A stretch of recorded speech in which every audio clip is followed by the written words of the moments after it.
السلام علیکم. د انسان ذهن کې دا سوال راځي چې یاره زه کله بیمار شم نو کوم طریقې علاج بهتر دی چې زه وکړم چې ما ته فایده ورسي او ما ته څه نقصان دې اثرات هم ملاو نشي.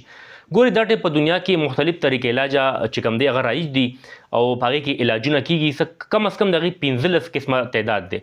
خو په دې کې څه داسې دي چې هغه د ګورنمنټ طرف نه د حکومتونو طرف نه WHO طرف نه چې کوم ورلډ هیلث ارګنایزیشن دی هغې طرف نه تصدیق شده دي او لیګل دي نو په هغې کې پریکټس کیږي. نو هغې مختلف قسمونه دي. ګوره ایلوپیتھک طریقې علاج دی، होम्योपैथिक तरीके इलाज दे, طب यूनानी तरीके इलाज दे, हर्बल मेडिसिन तरीके इलाज दे, TCM यानी ट्रेडिशनल चाइनीज मेडिसिन द चीन तरीके इलाज दे, रूहानी तरीके इलाज दे, मसाज थेरेपी दा, एक्यूपंक्चर दे, हर्बल मेडिसिन दे, आयुर्वेदिक दे. तो دا مختلف طریقې علاج دي. سوال دا پیدا کیږي چې کوم بهترین دی. ګوري اول خدا تاسو ته پوي کې چې دی اصول څه دي. نو په ټاپ باندې چې کوم نن سبا طریقې علاج دی ایلوپیتھک دی، انګریزي طریقې علاج چې ته مونږ وایو. په دې کې چې کوم علاج کیږي هغه د ویکسینیشن په ذریعه کیږي، د میډیسن په ذریعه کیږي، د ټیکنالوژي په ذریعه کیږي، د سرجري په ذریعه کیږي. اوسنی وخت کې چې کوم په ټاپ باندې دی جدید میډیکل ساينس دی هغه ایلوپیتھک دی. په دویم نمبر باندې طب یونانی ده. دا یونان نه شروع شوی و دا په ایشیا یورپی ملکونو کې هم ده.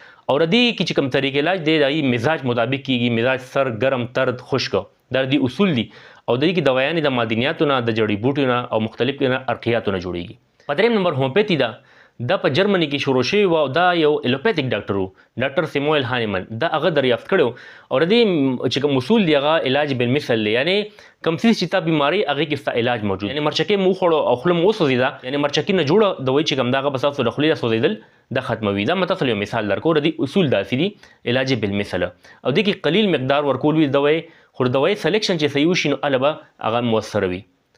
په دریم نمبر باندې آیوریدک طریقې علاج دی کې د بوټونو دوايانې جوړیږي، د تیل تیوزي هغه استعمالیږي او یوګا پکې کیږي.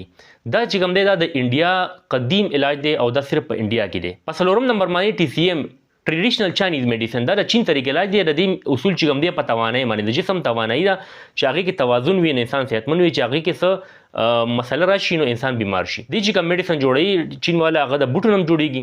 دې کې ایکوپنکچر کیږي او مساج تھراپي هم کیږي. دغه هربل میډیسن دي. هربل میډیسن د بوټو نه جړی بوټي نه چې کوم دي د پاڼو نه د ګلونو نه چې کوم دوا نه جوړیږي هغه ته هربل میډیسن ویل کیږي.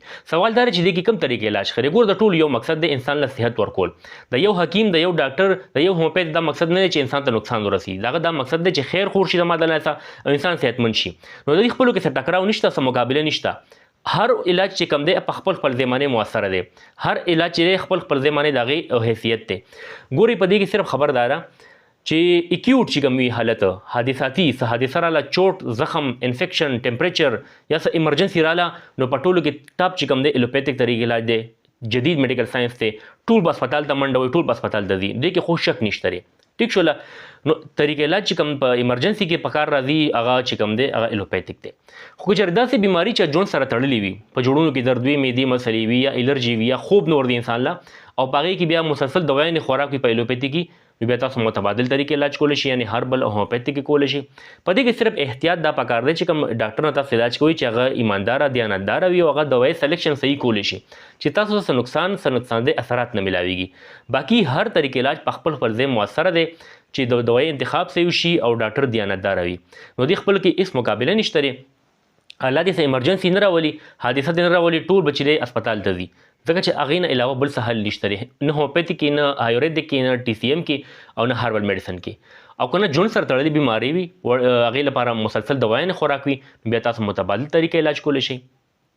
امید ده تاسو به دا ویډیو خوښ شوي. داسې معلوماتي ویډیوز کتلو لپاره زما چینل ډاکټر شبیر پښتو خامخا سبسکرایب کړئ. ډېره مننه. الله حافظ.